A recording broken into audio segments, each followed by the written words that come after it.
بچوں السلام علیکم بچوں. How are you? Hope all of you are fine, safe and sound at your homes. Now today we are going to start our next lecture and that is پہلے governor general کی حیثیت سے قائد اعظم محمد علی جناح کی خدمات اور کارنامے. کہ قائد اعظم جو تھے وہ پاکستان کے آزادی کے بعد پاکستان کے پہلے گورنر جنرل تھے اور انہوں نے کس کس طرح اپنی رسپانسبلٹیز جو تھیں وہ پوری کی. 14 اگست کو قائد اعظم نے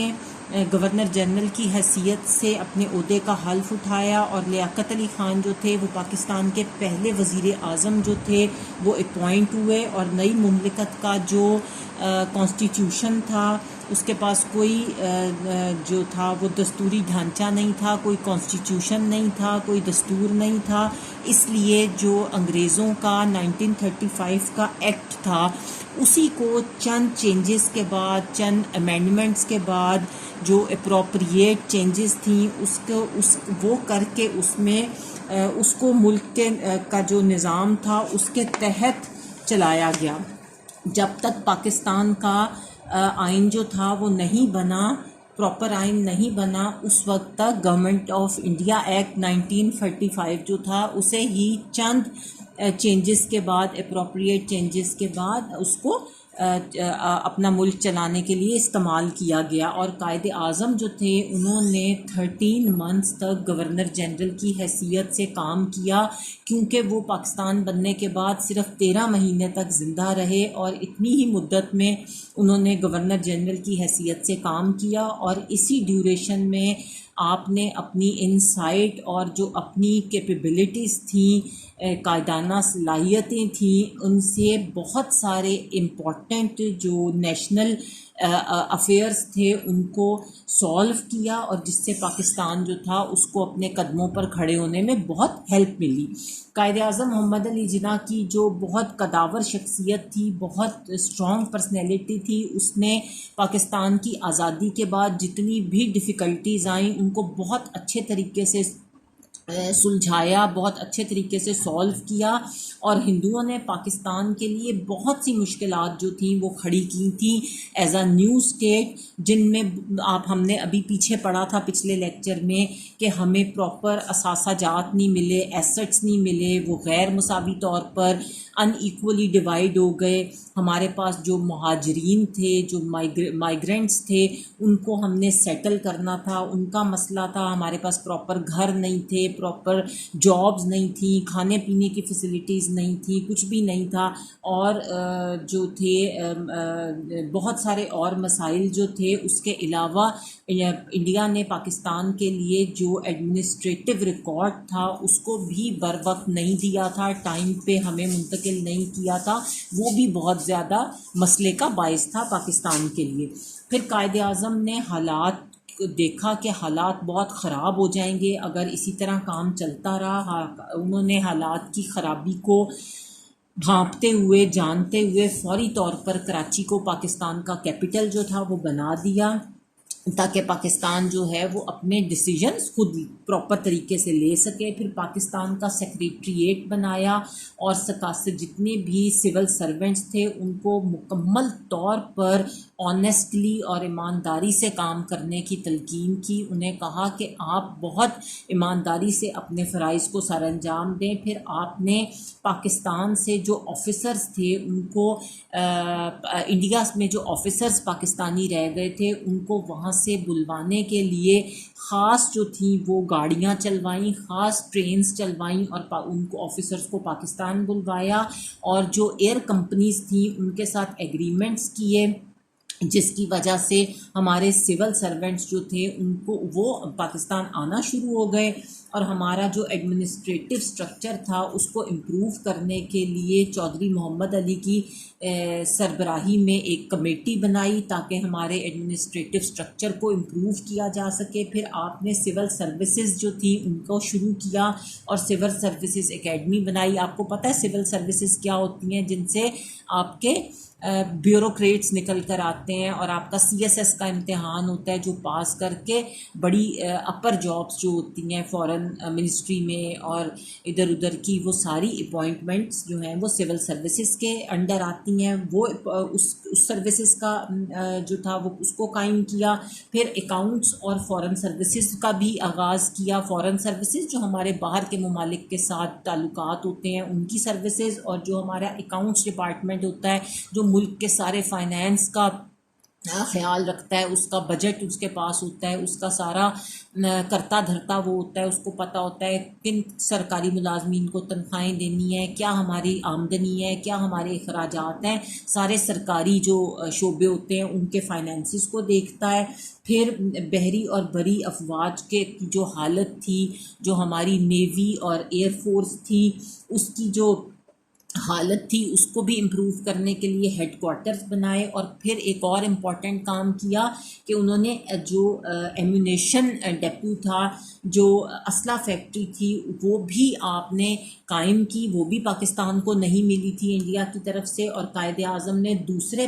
بہت سارے پرابلمس کے ساتھ ساتھ جو فارن پالیسی بنائی اس کی طرف بھی بہت توجہ دی. اور پاکستان کے جو ہمسایہ ممالک تھے اور دوسرے بڑے ممالک کے ساتھ اچھے تعلقات جو تھے وہ استوار کیے, اچھے تعلقات بنائے, جو ہماری خارجہ پالیسی کے بنیادی آبجیکٹیوز میں بھی شامل ہے. اس کے بعد قائد اعظم کی جو شخصیت تھی اس کی بدولت پاکستان جو تھا وہ اقوام متحدہ کا, یونائٹڈ نیشنز کا ممبر بھی بنا. اور پاکستان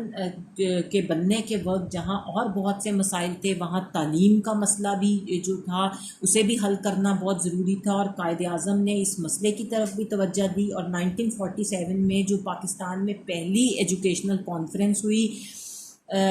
منعقد, وہ قائد اعظم نے منعقد کرائی. اور آپ کے خیال میں جو تعلیم تھی اس کا مقصد جو تھا وہ اسٹوڈنٹس کی اخلاقیات کو امپروو کرنا تھا, ان کے ایتھکس کو, کوڈ آف کنڈکٹس کو, ان کے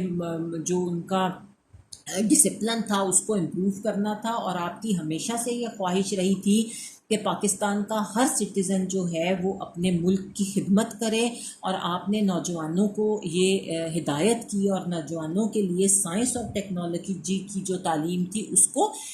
لازمی قرار دیا, کمپلسری قرار دیا. اور قائد اعظم جب تک زندہ رہے, جب تک قائد اعظم کے جسم میں جان رہی, وہ پاکستان کی ہر ممکن خدمت کرتے رہے. اور ان کی صحت جو تھی وہ تیزی سے گر رہی تھی, لیکن اس کے باوجود انہوں نے کئی اہم فائلیں جو تھی پاکستان بننے کے بعد ان کو اسٹڈی کیا, ان کو دیکھا, مسائل کو حل کرنے کی کوشش کی. اور اگرچہ قائد اعظم جو تھے وہ بہت کمزور ہو چکے تھے, بیماری سے بہت زیادہ ان کی ہیلتھ خراب ہو چکی تھی, اس کے باوجود آپ کے حوصلے جو تھے وہ چھوٹے نہیں پڑے, حوصلے پست نہیں ہوئے, انہوں نے حوصلہ نہیں ہارا. اور اپنا جو بیماری تھی اس کو اپنے فرض کے سامنے کبھی بھی امپورٹنس نہیں دی. اور ہم یہ کہہ سکتے ہیں کہ پاکستان جو ہے اس کو قائد اعظم نے اپنے خون سے پروان چڑھایا ہے. تو یہ بات جو ہے وہ ہرگز غلط نہ ہوگی کہ قائد اعظم نے اپنے خون سے پاکستان کی آبیاری کی. اس کے بعد ہم پڑھیں گے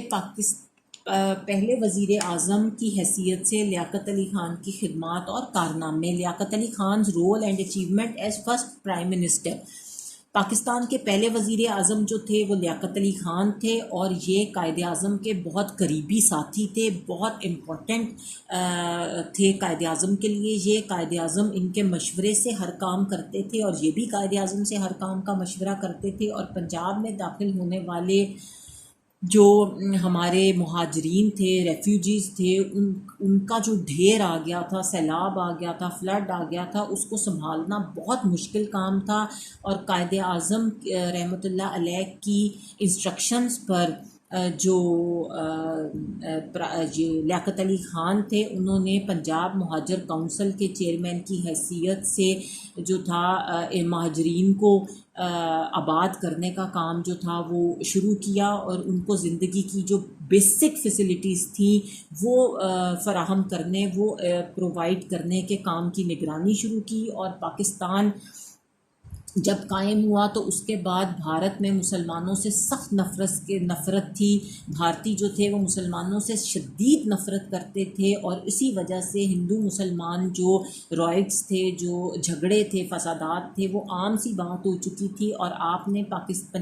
پنجاب میں مسلمانوں کا جو عام طور پر قتل ہو رہا تھا، قتل عام ہو رہا تھا، اس کو رکوانے کے لیے پنڈت لال نہرو جو تھے ان کے ساتھ سرحدی علاقوں کا دورہ کیا، اور انسانی خون بہانے کی جو حرکت وہ لوگ کر رہے تھے، ہندو کر رہے تھے، ان کو اس سے منع کرنے کی اپیل کی، ان سے باز رہنے کی اپیل کی، ان سے یہ اپیل کی کہ خوددارا آپ مسلمانوں کی جان کے دشمن نہ بنیں، مسلمانوں کا خون نہ بہائیں، اور جو ایڈمنسٹریٹو سٹرکچر تھا اس کو بھی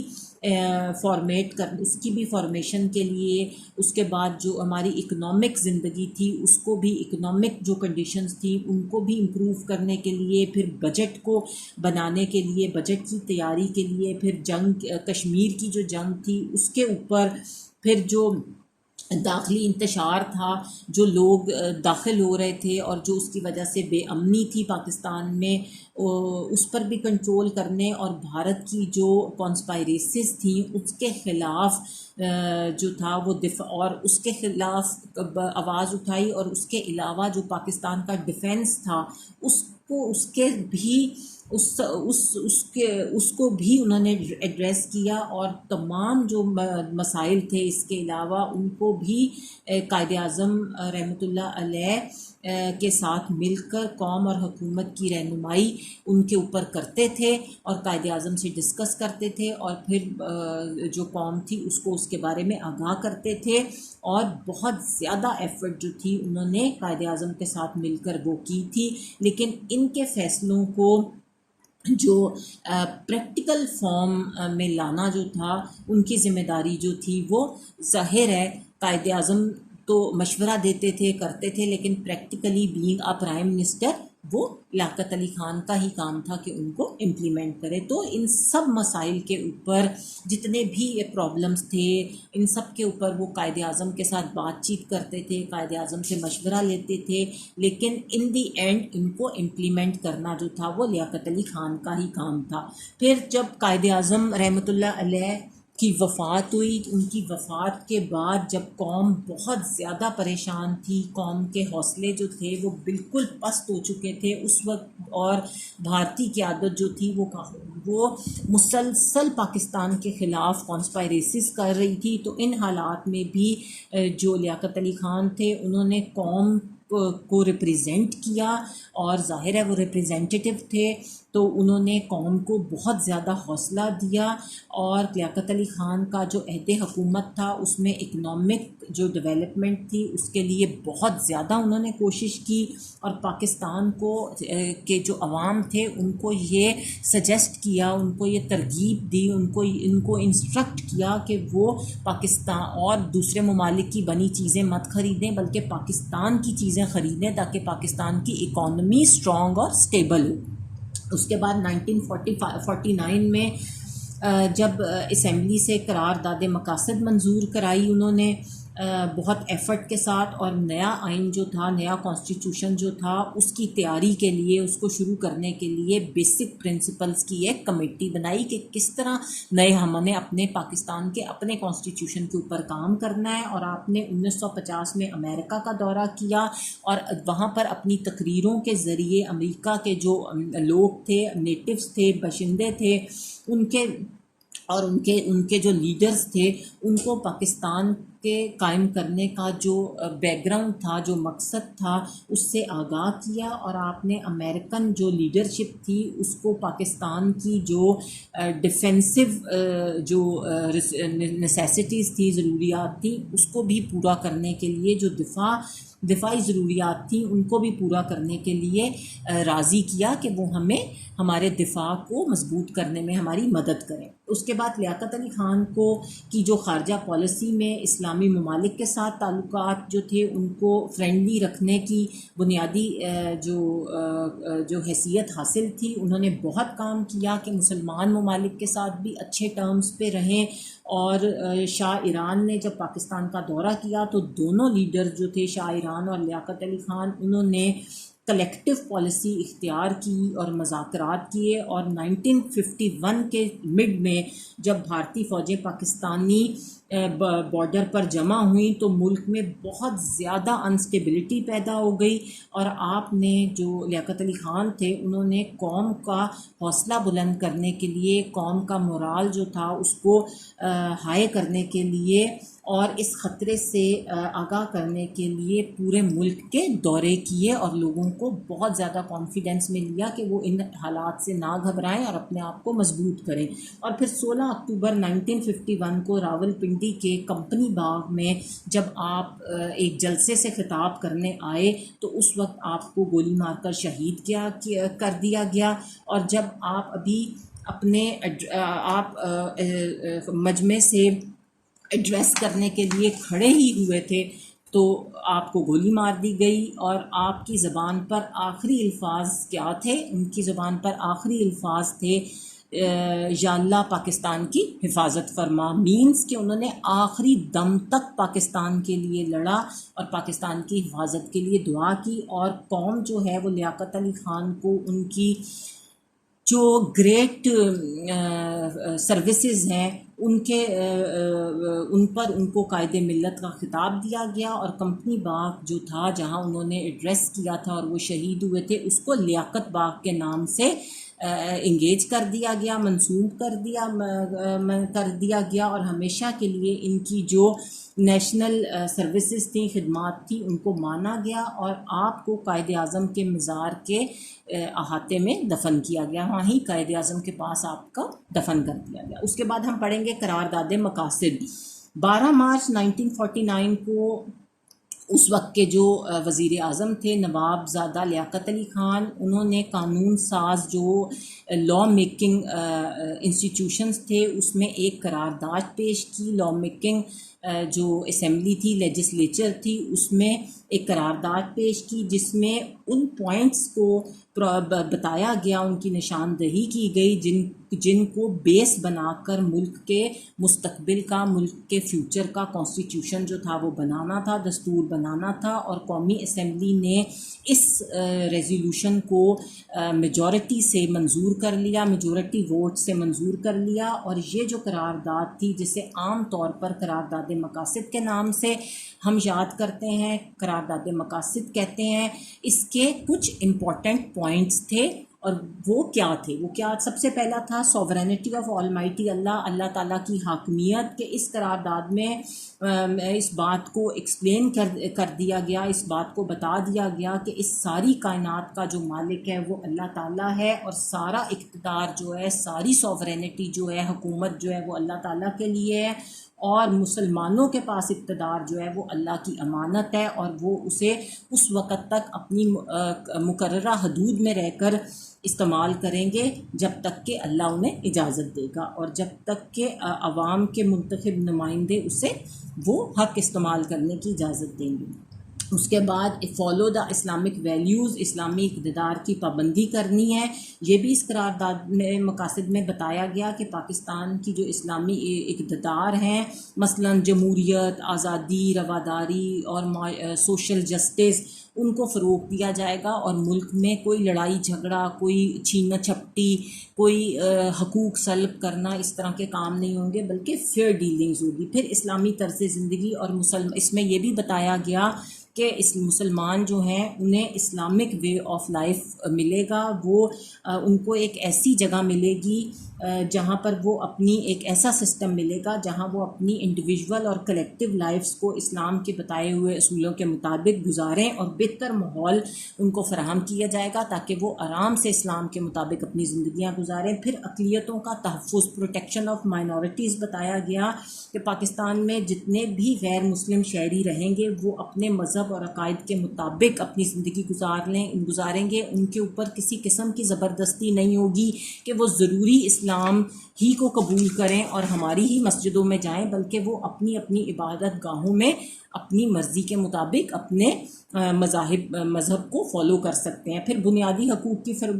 فراہمی تھی کہ جو فنڈامنٹل رائٹس ہیں شہریوں کہ وہ ان کے معاشرتی، مذہبی، نسلی جو ہیں وہ کسی بھی مذہبی تعصب کے بغیر جو تمام شہری ہیں ان کو حقوق فراہم کیے جائیں گے. ان کے مثلاً کون کون سے حقوق ہوتے ہیں؟ بیسک رائٹس ہوتے ہیں، آپ کو ایجوکیشن آپ اپنی مرضی کی حاصل کر سکتے ہیں، پراپرٹی اپنی مرضی کی رکھ سکتے ہیں، آپ اپنی مرضی کا مذہب رکھ سکتے ہیں، آپ جس مرضی اسکول میں چاہیں اپنے بچے داخل کرا سکتے ہیں، آپ جس سے چاہی مرضی بات کریں، جس مرضی محلے میں رہیں، جس مرضی جگہ جاب کریں، یہ سب آپ کے بیسک رائٹس ہیں اور وہ بھی آپ کو اس کے مطابق فراہم کیے جائیں گے. اس کے بعد ایک اور پوائنٹ اس میں ایڈ تھا کہ وفاقی نظام حکومت ہوگا، فیڈرل فارم آف گورنمنٹ ہوگا. پاکستان جو ہوگا قرارداد مقاصد میں یہ بات ایکسپلین کر دی گئی کہ پاکستان جو ہوگا وہ وفاقی جمہوری ملک ہوگا جہاں پر عوام جو ہیں وہ اپنے منتخب نمائندوں کے ذریعے حکومت چلائیں گے، ملک کا نظام چلائیں گے. پھر پسماندہ علاقوں کی ترقی کہ وہ ایریاز جو قرارداد مقاصد میں کہا گیا جو بیکورڈ ہیں یا جو ترقی یافتہ نہیں ہیں، ان علاقوں کی ترقی کے لیے ضروری سٹیپس لیے جائیں گے تاکہ وہ بھی ترقی یافتہ علاقوں کے برابر آ جائیں. پھر عدلیہ کی آزادی کے ملک کی جو جوڈیشری ہے، جو ہماری عدالتیں ہیں، جو ہماری عدلیہ ہے، وہ اپنے فرائض جو ہیں ان کو بالکل آزادی کے ساتھ ادا کرے گی اور بغیر کسی دباؤ کے کام کرے گی. پھر اردو زبان کے بارے میں بتایا گیا کہ اردو جو ہے وہ ہماری جو ہے وہ قومی زبان ہوگی. اور اس کے بعد جہاں تک یہ پوائنٹس تھے، اس کے بعد قرارداد مقاصد کی امپورٹنس کیا تھی. قرارداد مقاصد جب منظور ہو گئی تو اس کے بعد پورا ملک جو تھا اس نے اطمینان کا سانس لیا، خوشی کا سانس لیا، خوشی کی لہر دوڑ گئی. لوگوں کو اس بات کا احساس ہو گیا، انہوں نے یہ بات فیل کر لی کہ اب کانسٹیٹیوشن جو ہمارا ہے وہ بن جائے گا اور اس کو بنانے کا کام جو ہے وہ لوگوں کی مرضی کے مطابق پورا ہوگا. اور اس قرارداد مقاصد کی اہمیت جو ہے وہ ہم اس بات سے جج کر سکتے ہیں کہ اس قرارداد کی منظوری کے بعد ملک میں قانون بنانے کا کام جو تھا اس کو وہ شروع کر دیا گیا. کانسٹیٹیوئنٹ اسمبلی نے کام کرنا شروع کر دیا اور اس مقصد کے لیے ایک کمیٹی بنائی جسے بنیادی اصولوں کی کمیٹی کا نام دیا گیا. پھر قرارداد مقاصد جو تھا اس نے دستور کانسٹیٹیوشن بنانے کے لیے کچھ بیسک پرنسپلز بھی دیے اور قرارداد مقاصد پاکستان میں بننے والے تمام کانسٹیٹیوشن جو ہیں اس میں پریمبل کے طور پر، ابتدائیے کے طور پر، پریمبل ہوتا ہے جو پہلا صفحہ ہوتا ہے، جو انٹروڈکٹری پیج ہوتا ہے، اس میں وہ اس پریمبل میں ابتدائیے میں اس کو تینوں دساتیر کے وہ شامل کیا گیا ہے. اور 1985 میں جب 1973 کا جو آئین تھا اس کو ایمینڈ کیا گیا، چینج کیا گیا، تو اس جو قرارداد جو تھی اس میں کانسٹیٹیوشن کو چینج کر کے اسے باقاعدہ جو تھا وہ آئین کا حصہ بنا دیا اس قرارداد مقاصد کو. اس کے بعد ہم پڑھیں گے، یہاں تک آج ہمارا لیکچر ختم ہوا ہے. اب انشاءاللہ نیکسٹ لیکچر میں ہم پڑھیں گے پاکستان میں دستور سازی کے مراحل، کہ کس طرح پاکستان کا کانسٹیٹیوشن جو تھا وہ ڈیفرنٹ سٹیجز سے ہو کر ہمارے پاس آج جو شکل میں ہے وہ کس طرح پہنچا. اللہ حافظ.